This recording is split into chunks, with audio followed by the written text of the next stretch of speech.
Hello everyone, Fanta here, you're watching FANTAVISION, and that's right, E3 2022 has been cancelled. The ESA has come out and officially canceled even the digital-only event. Now, back in January, they canceled the in-person event, but now they are canceling the digital event. Now, why exactly they are canceling the digital event is kind of beyond me.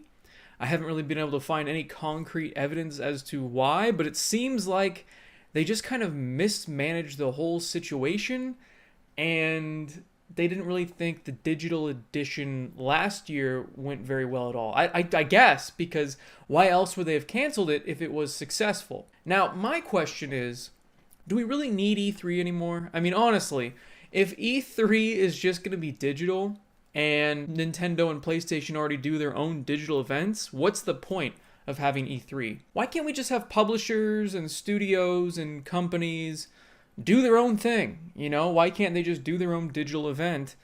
Why do they need this one? Why do they need the ESA to organize the whole thing when honestly, they're doing most of the work anyway? I mean, how much work did they really do for the digital event? Who was helping them at Microsoft? Who was helping them with Sony? Who was helping with all these different people that are doing it online? It just doesn't make sense to me. Plus, E3 over the years was already dying anyway, even in person. I mean, Sony pulled out, and when I had gone the last time, it seemed like a lot of third-party support had pulled out as well. They just didn't want to pay the costs associated with E3, and I'm sure they weren't really even seeing any sort of return from it. I mean, Microsoft, Nintendo, PlayStation, do they really see that big of a return on their investment into E3?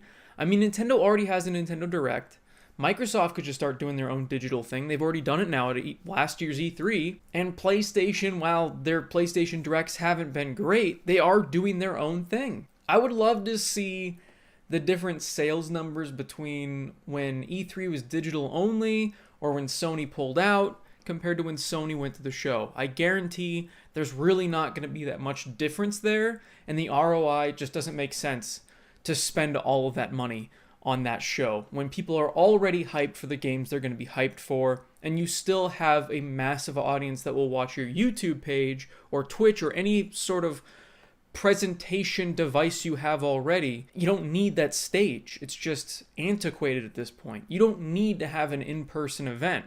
And if you've ever gone to E3, which I've been a couple times now, you'll see that, I mean, it makes sense why the ESA is canceling E3 this year. I guess third-party companies that are involved in the prepping and planning of E3 were getting radio silence from the ESA, and I mean, it's a mess. It's been a mess. I mean, ESA has made so many mistakes in the past with E3. They've let too many people in. They accidentally leaked everybody's data. They've done so many stupid things. I think there should be another company at this point or organization that creates these in-person gaming events. And yeah, there's PAX and there's various other small ones, but if we want to do another big one, don't have the ESA involved, get another organization. I understand that the heads of all these big companies are a part of the ESA, but that's probably part of the problem. Now, I'm asking, why does E3 need to exist to begin with? And I feel like a lot of other people are as well. Some people are saying that this is spelling the end of E3, even though ESA has come out and said they are planning for a 2023 E3, and they are, quote, devoting all our energy and resources to delivering a revitalized physical and digital E3 experience next summer.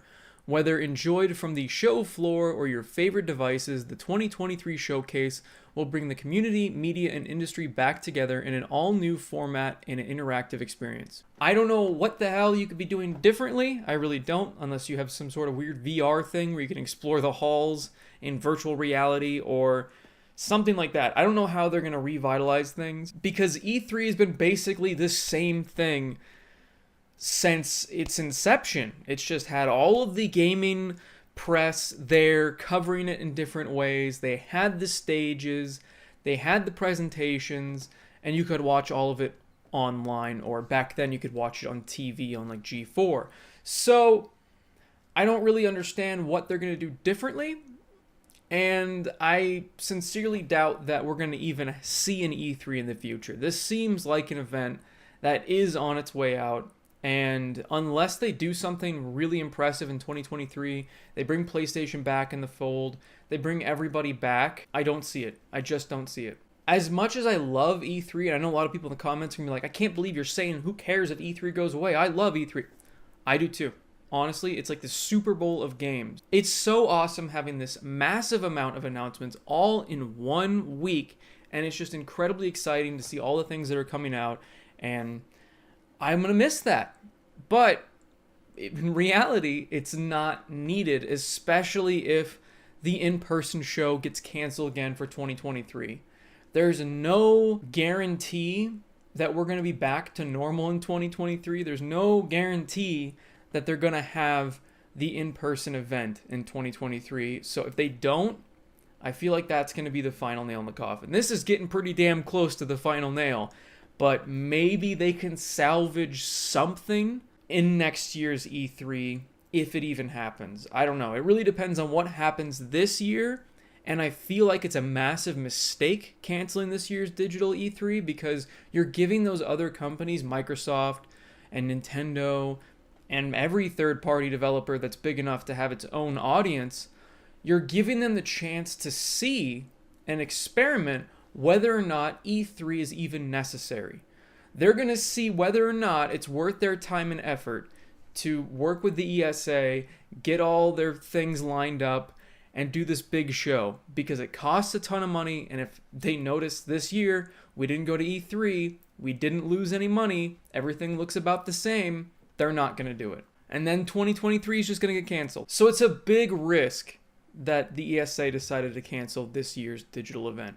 And I know I already talked about maybe creating new in-person events or online events that aren't E3 and aren't involved in the ESA. Well, I mean, that's already been happening. I mean, the Summer Game Festival that Jeff Keighley puts on, we've got Gamescom in Europe, and like I said, PAX. So there are other things that can replace E3, and I'm sure with the absence, there'll be a void. And whenever there's a void, something needs to fill that void. And I'm sure people are still excited about video games, so we're going to either see these companies, like I said, either create their own events or somebody else will, and they'll take the place of E3. So of course, like the video if you guys liked it, and comment down below how you feel about the fact that E3 will not be happening this year. Subscribe for more content, and as always, have a fantastic day. See you, everybody.